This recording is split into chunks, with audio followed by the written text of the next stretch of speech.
Then, Hi, everyone. So we're going to start the second lecture of this morning. Professor Carlo Marinelli will continue to his lecture, Analytic Inequalities. Carlo, please. okay, thank you very much. So let us briefly recall where we stopped yesterday. So after showing, let's say, algebraic proofs of the Cauchy inequality, we mentioned that today we are going to see a proof which is in spirit essentially the proof that Schwarz gave. And this is the reason why the inequality now is usually called the Cauchy-Schwarz inequality, and we will do it in a slightly more abstract setting. And I said that it is useful if we recall what an inner product space is. So if we take V a vector space on the field R, and then we equip it with a bilinear, symmetric, non-degenerate, strictly positive map from V to V to R, and this will be called an inner product if it satisfies the property that I just mentioned, and that I briefly recalled yesterday. And then we will also use the following notation. We will use the notation that given an element, so given for any V in V, we shall write this as definition. This will be V square root. Okay, so of course one wonders, well, isn't this at odds with that terminology that we used only for the sequences of real numbers in Rn or on R infinity, and that we introduced yesterday? So, and it won't be the case, in fact. So we shall prove that, in fact, so we shall prove after, as a consequence of the Cauchy-Schwarz inequality, in fact, we shall prove that this is a norm indeed, is a norm on V. Okay, so but this will be proved as a consequence. So let us see how we prove this. We will give several proofs. Some of them are so simple that it is hard to believe they are correct, but hopefully I will convince you. So then in this setting, the so-called Cauchy, I think it's correct to write also Bunyakovsky here, and Schwarz inequality is the following. So we have that given AB in V, so for any AV in V, we have that AB inner product. So let us put also this absolute value is less or equal than A and B. Okay, so you see that in other words, this is the same as saying, so it is exactly the same as saying this is less or equal than A 1/2, B 1/2, right? That at least formally reminds us a lot of what we did yesterday. So let us see the proof that was essentially the same proof that Schwarz gave, not in this abstract setting. He did it for integrals, for Riemann integrals, but the idea is exactly the same. So we see that if either A or B are equal to 0, there is nothing to prove. So we just assume that one of them is not 0. So we take B different than 0. So we take B different than 0. And this implies that the norm of B won't be 0. In particular, it will be strictly larger than 0. Okay, so here we have used the non-degeneracy, so the strict positivity of the bilinear form angle brackets. And then we take a number lambda in R, and we make the obvious observation that A minus lambda B, and then we take the inner product with itself, this will be certainly larger or equal than 0. And if we develop this, so maybe just for once we do it completely, this means that a minus lambda b, a minus lambda b, and we use bilinearity several times. So this will be just a square. So we have a product of a with a. Then we would have minus twice lambda AB. Here actually we will be once A lambda B, another time we would have lambda B A. So then we use the symmetry and we can write it like this. So you see that we are using all the properties of the inner product. And finally we write plus lambda square B square, and this is larger or equal than 0. Okay, so we see that we can interpret this, if we look at this inequality, we call this the left-hand side. So the left-hand side of this inequality is a function of lambda, and a very useful idea in inequalities is always to try to optimize sides of inequalities. So in this case, what would the most reasonable thing to do? Well, the most reasonable thing to do will say, well, maybe we can optimize this by taking the minimum of this. So, and in that case, what would we get? Well, in that case, we do very simple computation. So this is a parabola in lambda, and we know that the minimum is reached at the point lambda 0 equal to inner product of AB over B squared. And if we replace this inequality, this identity, sorry, and so we choose lambda 0 and in this inequality, this will give us that a square plus ab square b square minus twice. So I'm doing a very pedantic calculation here, but since it's maybe one of the first times that we use this inner products, I do it entirely. So you see that this is nothing else than writing minus here and erasing this, and this is equivalent to the statement. Okay, so we have as inner product of ab square is less or equal than a squared b squared. Okay, this is what we get. By the way, notice that the proof that I gave is not particularly smart, because if we it is very I just did it because it is in general a good idea to try to optimize sides of inequalities, but in this case it is not really smart. Why? Well, because if we know that we have a polynomial in a variable lambda, and we know that it doesn't have negative roots, it means that its discriminant must be larger or equal to 0, right? Okay, maybe the discriminant in the sense of college algebra or high school algebra, I should say the discriminant is negative rather than is positive. So in other words, there are no two positive roots. So this parabola does not intersect the x-axis. So this is really reduced to early high school algebra. Okay.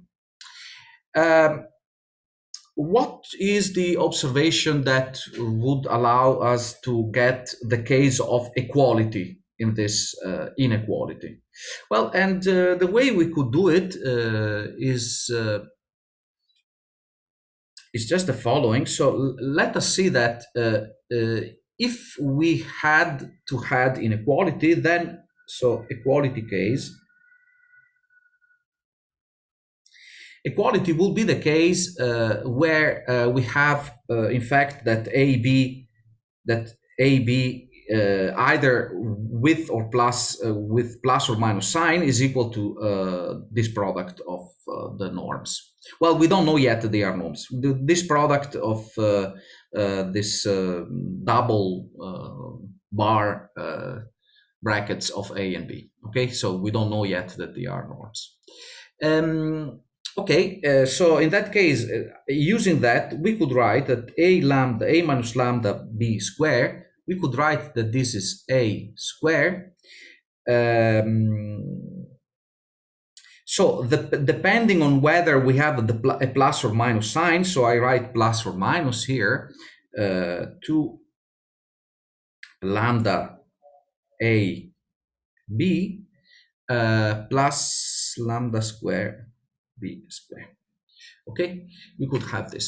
And so we want to prove that A and B are dependent. So it will be enough to prove that there exists a lambda such that this quantity is equal to 0, right? Well, but by looking at this, we immediately understand what it is. So, so this is 0 if we choose lambda equal. So since here I wrote plus or minus, we need to change the sign. So I write equal minus or plus. Okay. So if you have a plus, you take a minus. If you have a minus, you take a plus. And we take here just A over B.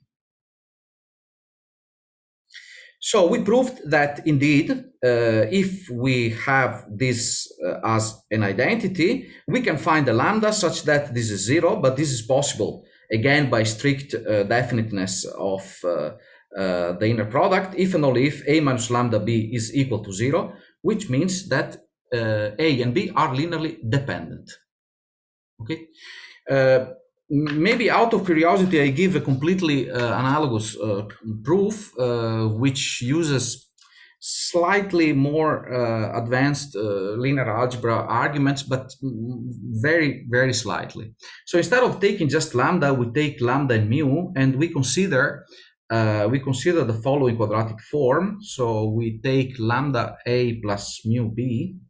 And this quadratic form can obviously be expanded. Now I don't do the same calculations that I did before. So it is lambda a squared plus 2 lambda mu ab plus mu square b square. And we know that this quadratic form is positive definite, therefore the discriminant of the quadratic form must be positive. This is equivalent to saying that representing this quadratic form in the canonical way with respect to the standard basis of R2, it is represented by the following matrix, by the matrix A square, AB, AB, B square. And we know that the determinant of this must be positive. But this means that A squared B squared minus A inner product B square must be larger or equal than 0, which is exactly the same than claiming the Cauchy-Schwarz inequality. Okay, so this is completely equivalent than writing the Cauchy-Schwarz. Okay, maybe I should write CBS, Cauchy-Bunyakovsky-Schwarz. Okay, so this is exactly the same. It is interesting to note that the same argument or the statement is invariate, so remains the same if we consider inner product spaces not on R but on C, so on the complex numbers.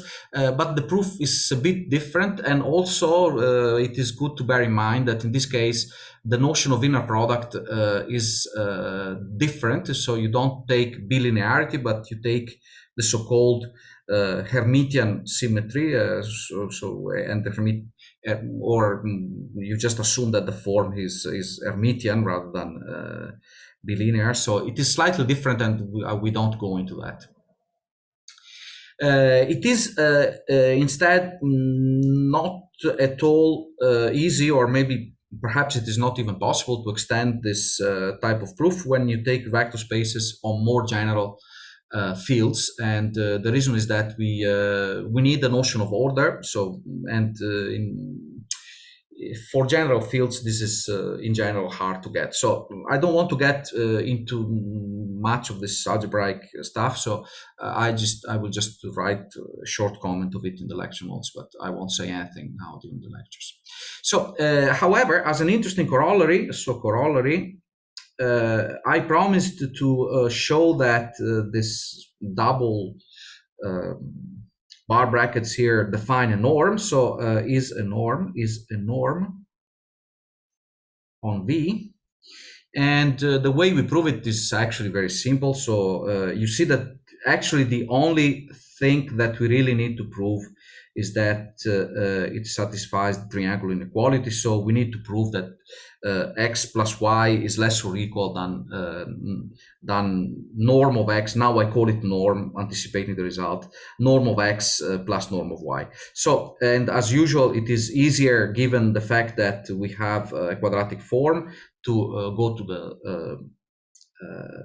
the square of that. So we take then here x squared just by definition plus x squared plus twice the inner product x of y. But we proved that this guy is bounded by so we know that this guy is bounded by xy. So then the whole thing is bounded by x squared plus y squared plus twice xy.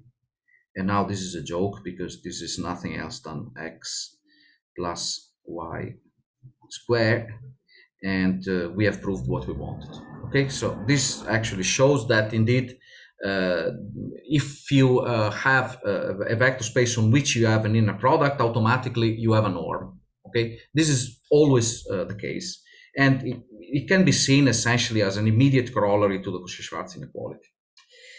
There is an important caveat maybe that I would like to make here. So I'm not claiming absolutely anything in terms of completeness of the spaces. In fact, in several interesting examples that we're going to see, there is no completeness. Okay, so we have normed spaces, but these normed spaces are not complete. So if any one of you has already seen beginning functional analysis, we don't have Hilbert space, we don't have Banach spaces. And in any case, since we are not going to use any completeness property in the inequality that we're going to establish, this is not something that should worry us. But it is good to know this, it is good to keep it in mind. So now I would like to give I would like to reason with you a little bit, to think with you a little bit about something that I advertised heavily yesterday, but I never used so far, which is homogeneity. We have quite a bit of homogeneity in the Cauchy-Schwarz inequality, and so instead of going back to the formulation for sequences, I just stick to the current setting and let us see what we can say about it. So let us remember that we would like to prove that, so let us imagine that we don't know a proof yet, but what we are after is this. Now imagine that I'm looking at norm, I'm looking at positive sequences, so I don't need to write all the time this bar, but this is actually not something important. So just keep in mind that if you like, you can write it. I won't write it. So we would like to prove this, and we see, in fact, that there is a lot of homogeneity here. So there is homogeneity in A, in B, and jointly. So we are free to, by the argument that that I claimed yesterday. So remember that in fact we have that the norm is positively homogeneous. So it will be enough here to prove that if A and B are equal to 1, then we would have that A, B is less or equal than 1. Okay, let us do it completely, because I feel that I'm not giving you the whole picture. Okay, let us do it like this. Okay, but then what is the first thing that you would think about if you look at this? You would say, well, but haven't I used something that immediately that gives me essentially for free? So we have used already several times, but this is we have used the following elementary inequality: a squared plus 1/2 b squared, right? So this is, well, we proved it for a minus lambda b, whatever, but that doesn't really matter. So this is just, this simply comes from the fact that a minus b, now we can call it norm, is larger or equal than 0. Right? It comes only from that. Well, but if I have that the norm of A is equal to the norm of B is equal to 1, so then I have here 1, 1, so 1/2, I have 1. So that's it. That's the proof. Right? So we transformed an additive bound to a multiplicative bound by this kind of magic, it looks like. And this is what I referred to before when I said it looks so simple that it looks wrong. Since at least the first time that one sees this kind of arguments, one would be kind of baffled by the simplicity of the argument, then I propose an exercise. So if you believe that, if you are a bit skeptical about this argument, try the following. Try to say, I define A to be A over the norm of A, and I define B hat to be B over the norm of B. And once you have this, apply so this inequality, so maybe I give a name, I give a symbol to it, apply this inequality with marked with the asterisk to A and B, and from here deduce Cauchy,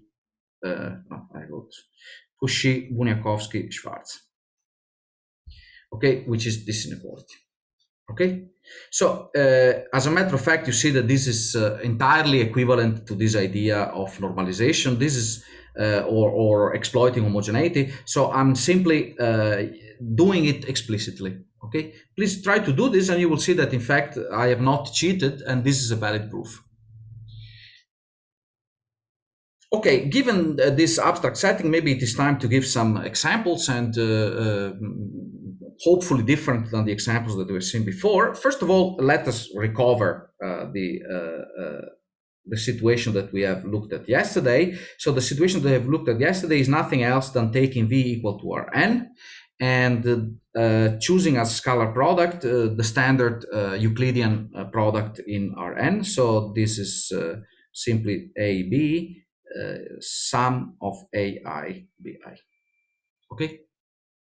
So this recovers the Cauchy inequality for sequences that we discussed yesterday. Let us also see something that is new, so a little bit more interesting. So we take V, more interesting in the sense that it is not covered by the result for sequences. So we take V as the continuous function on a compact interval. So K is a compact interval. And we define on this V, we define the following product, integral of Fg, and I write here d mu, whereby this I mean that the integral of f d mu is defined as the integral over K. Well, here I don't need it. I put it in the definition of f of x mu x dx, where mu is an element, so it is a continuous function on ck, and mu is positive. Okay, so this is enough. Mu is positive. This means by definition that mu of x is positive for all of x. Okay. I leave to you the verification that indeed this definition satisfies the properties of an inner product. And this gives immediately, for free, let's say, the inequality that Schwarz was actually after, which is the following. So that Fg in absolute value is dominated by the norm of F times the norm of G. So this can be written as integral of Fg d mu less or equal than integral f squared d mu to the power 1/2 integral g squared d mu to the power 1/2. Okay, so this is actually the inequality that was proved by Schwarz, and that normally goes under the name of Cauchy-Schwarz inequality, actually in more general settings than these two. So this example, this real example that I've done now, so with this oh, by the way, as usual, this norm is just a norm induced by the inner product, is the primary example of a space that is of a normed space that is not complete. Okay, and this is actually one of the reasons why the Riemann integral is not particularly well suited to do analysis on spaces of functions, and this leads to the introduction of the Lebesgue integral. So maybe some of you have already seen this. Okay, so now I would like to present a kind of interesting generalization of some of these two basic examples. So let's take three. We look again at Rn. So we take again Rn as V, but we introduce another product. So as product of A and B, we can introduce the following. So we define it as a sum of pi, ai, bi, where the pi are positive numbers such that the sum of the pi is equal to 1. Okay, and this, of course, again, I would leave to you the verification that all the properties are correct. And what will be the statement of the Cauchy inequality applied to this situation now? Well, the statement will be that the sum of pi, ai, bi,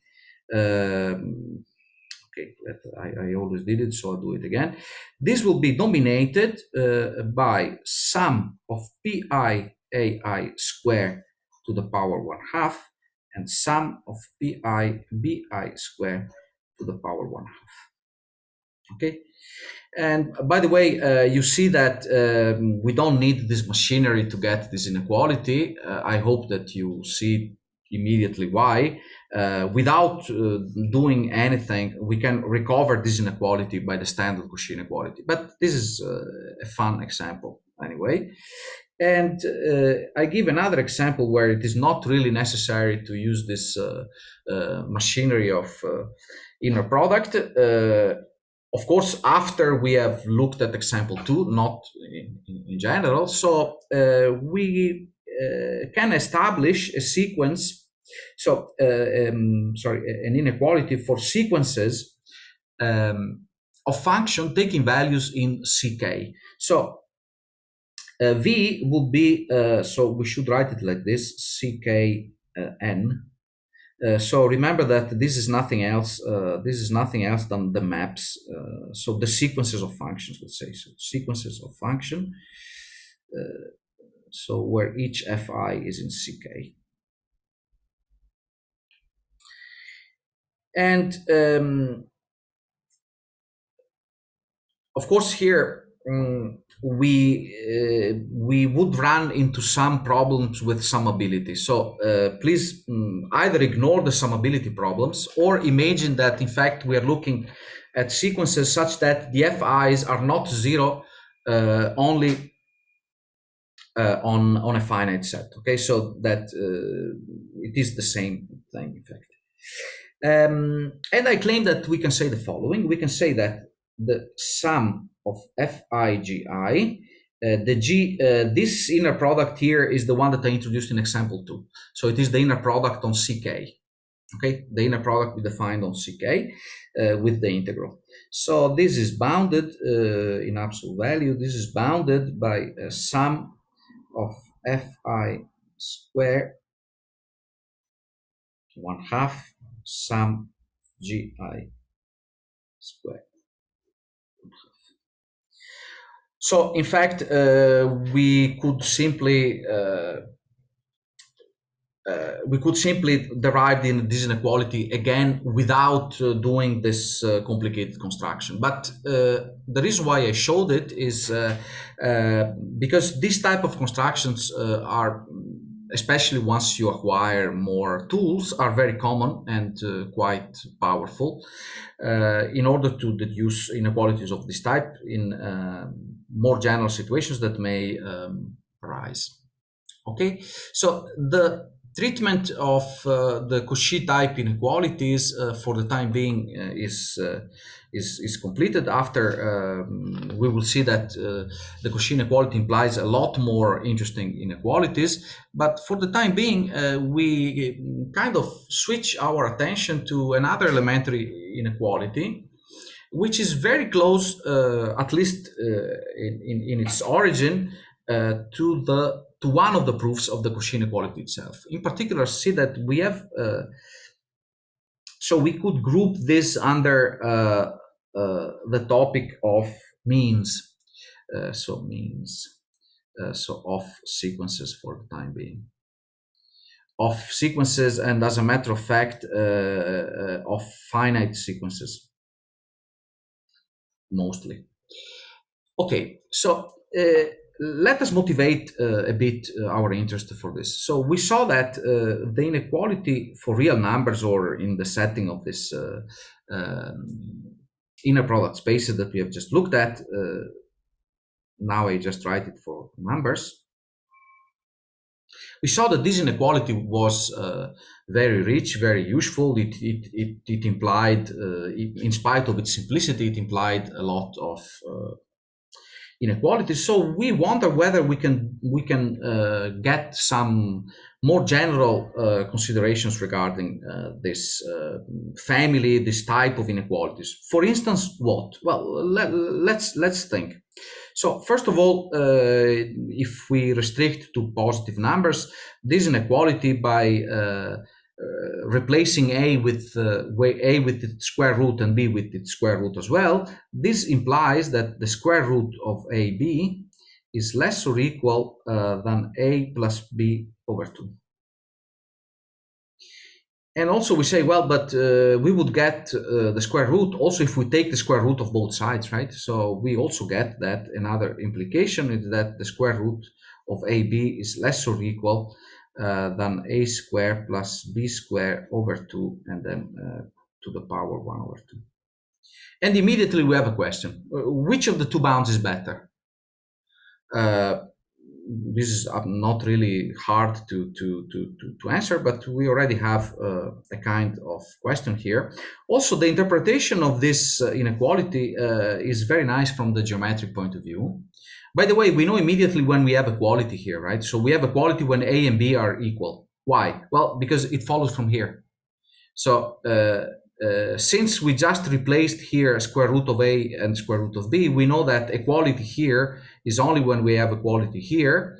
And we already discussed many times that equality in this inequality is simply, and it is trivial because this is a minus b larger or equal than 0, a minus b squared larger or equal than 0 equal to 0 when a is equal to b. So this inequality is true. This inequality becomes an equality only when a is equal to b. So for instance, we have for free another question. Do we have equality here also when a is equal to b? So in one direction it is, in the other direction, is it also easy? Perhaps it is. We should think about it. So I was saying anyway that we have a nice interpretation of this inequality in geometric terms. So this says that, so what is AB? AB, we can interpret the product of A and B as the area of a rectangle with length A and width B, okay? Or height and length, whatever. So then this says that the area is always, so if we look at it written in these terms, so AB less or equal than A plus B over 2 square. So the area is bounded by this quantity. So it is bounded by the average of length, of height and width, okay? And it reaches the minimum when they are equal. So, by the way, it says that the among all rectangles, the one with minimum area, given the same perimeter, is the square. Okay, so this is, for instance, a nice interpretation of this inequality, and also it gives an explanation for the name of this quantity, which goes under the name of geometric mean, in this case of A and B. And this part instead, it is the usual, in everyday language, this is called average. We will just call it arithmetic mean.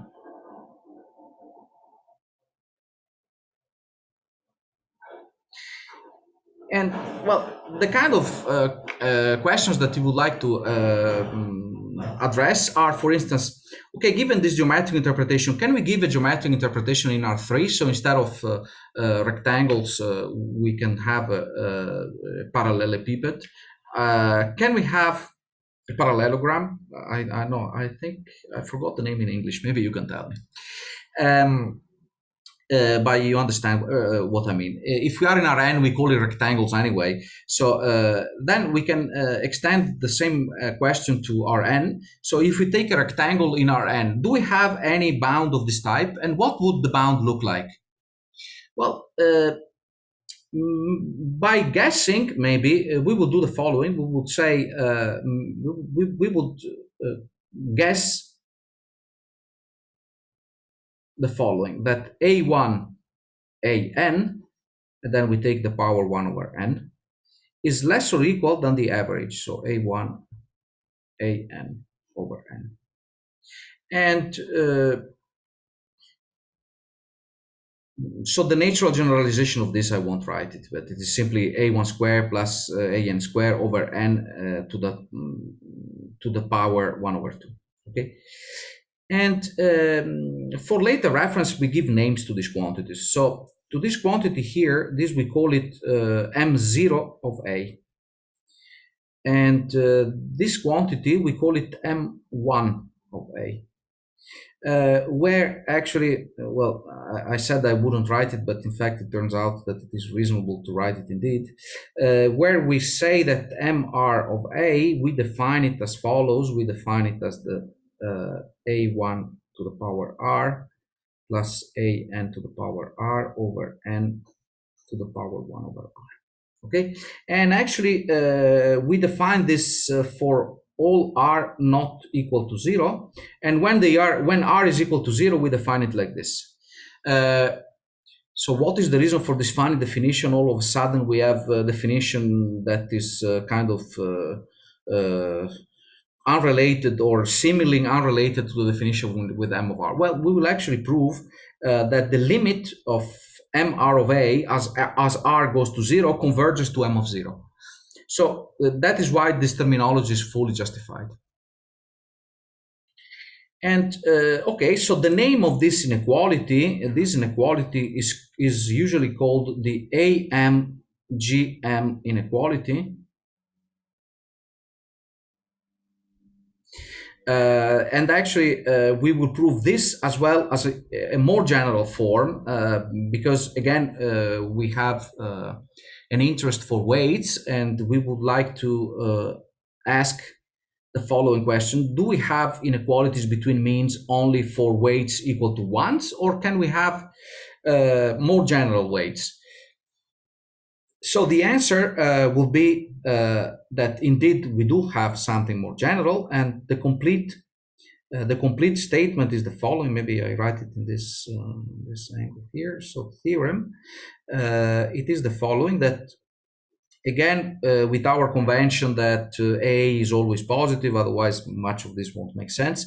We have the following fact, that AI to the power pi is less or equal than the sum of pi AI.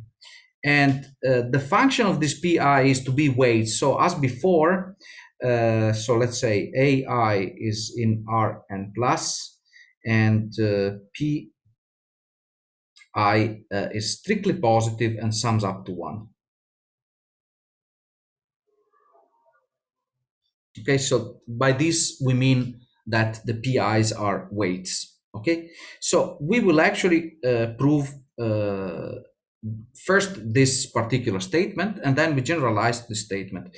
You see that this guess that we made here corresponds to the situation where PI is equal to 1 over n.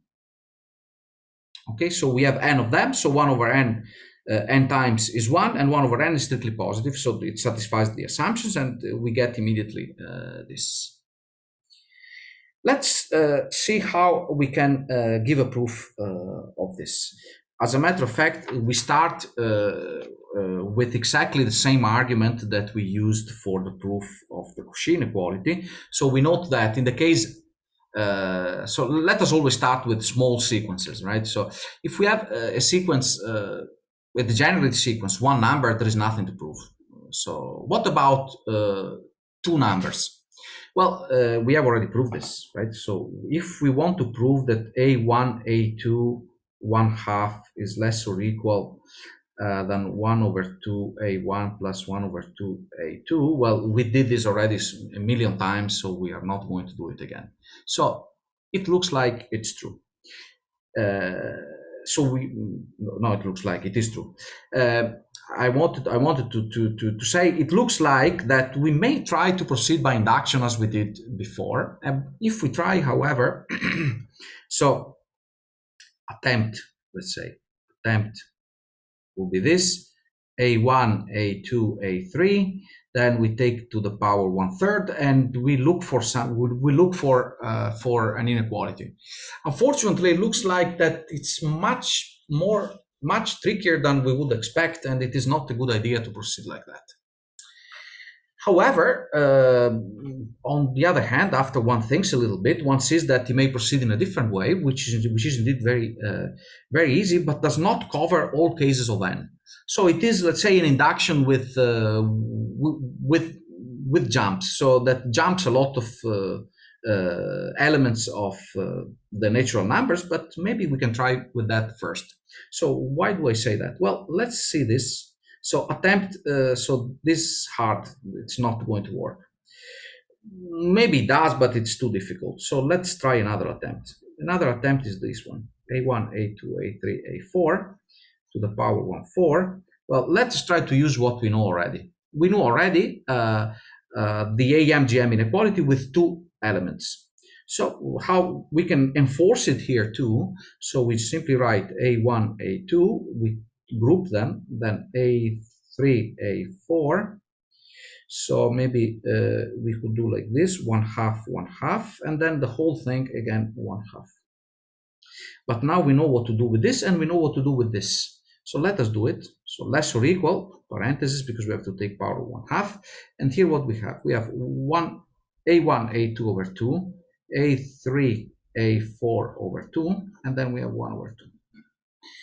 Okay, but then we have again product, square root. So we are again using always the same, the case with two terms.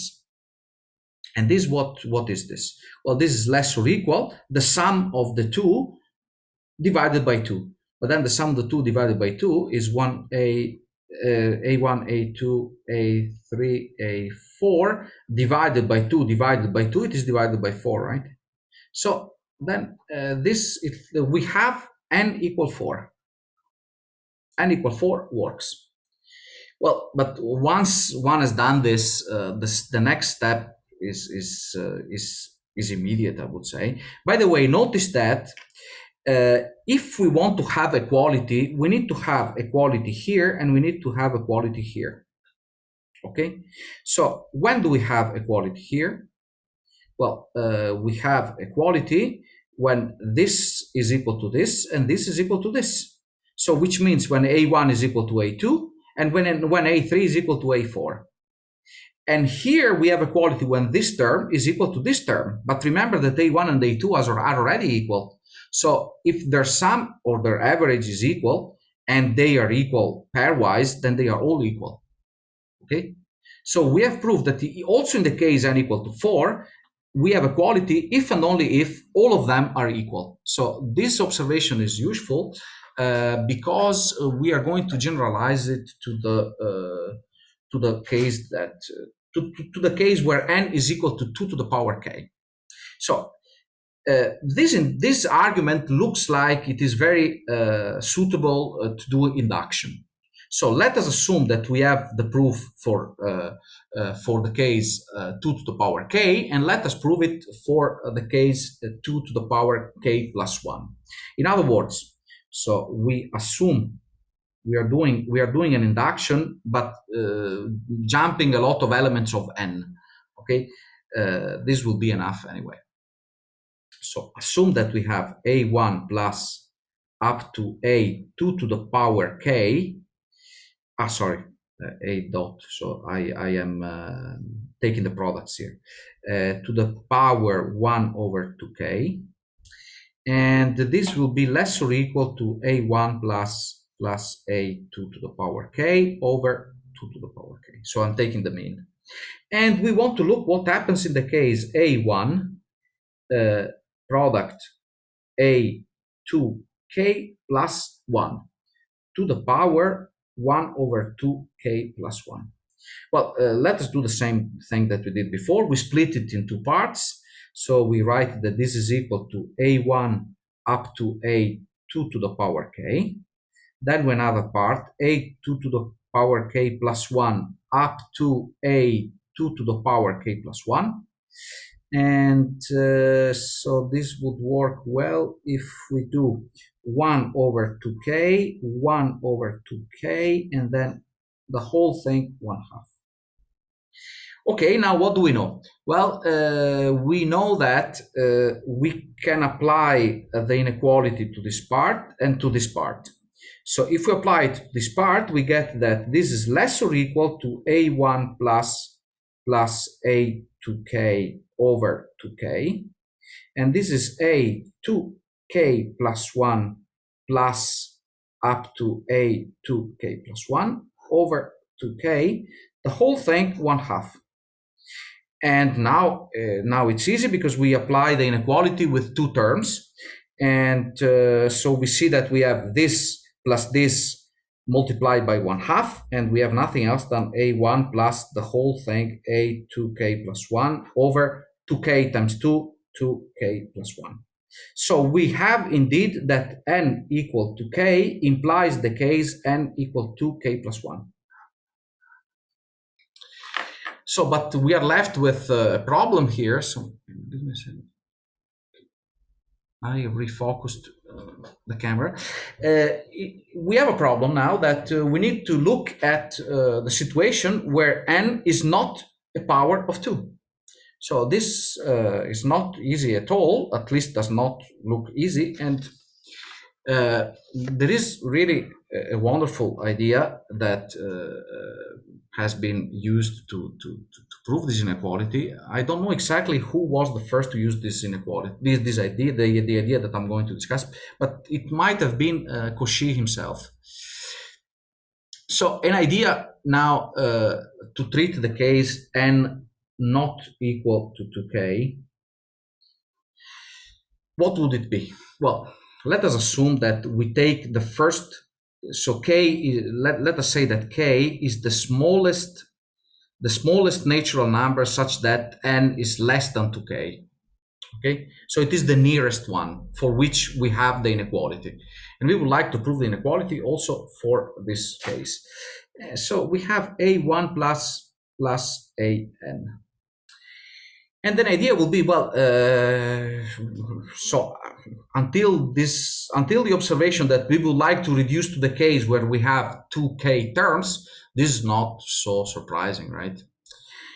The point is, how do I choose what I put here to pad the original sequence to make it into a sequence which has 2 to the k elements? So if one tries to guess, do I put some zeros? Sorry, I wrote again plus, but I meant multiplication. If I put some zeros, everything degenerates. Do I put some ones? Maybe ones is easy because this remains, the product remains the same, but I have here some powers. Well, if you try with ones, you see that it's not going really to work. then maybe one think, well, maybe we could try something that does not change either the left-hand side or the right-hand side. So the right, maybe let me write the right-hand side, so A1 plus.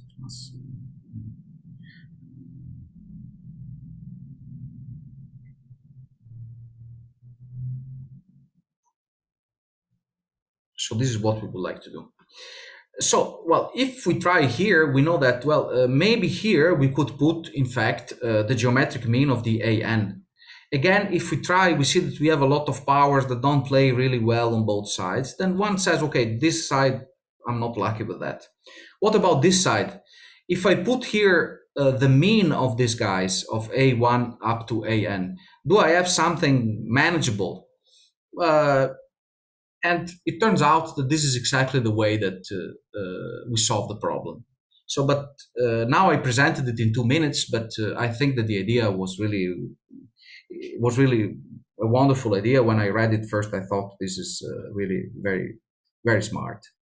So let us give a name to the variable m. So m will be the mean of A0 up to AN. So it is A1 AN up to n divided by n. And the idea here is to put m many times until we get a sequence with 2k elements. So if these are n elements, here we need 2k minus n elements, okay? And so we need to put them here as well. So we have plus m plus dot dot plus m. How many are these guys? Well, again, they are 2k minus n. Okay, so let us write here. What do we have? We have that here we have a1 until an to the power 1 over 2k. Here we have m to the power 2k minus n, but then we have to take the power 1 over 2k, so we have 1 over 2k multiplied in the exponent like this. And this we have less or equal, so a1 plus an, by definition, it is n times m, right? It is n times m, plus 2 to the power k minus n multiplied by m over 2k.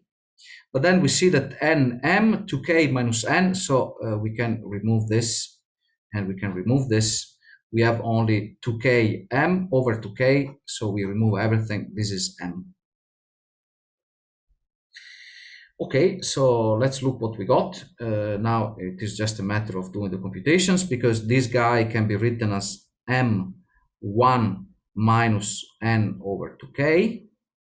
So we simplify with m on the other side, and we get that a1 an to the power 1 over 2k is less or equal to m n over 2k.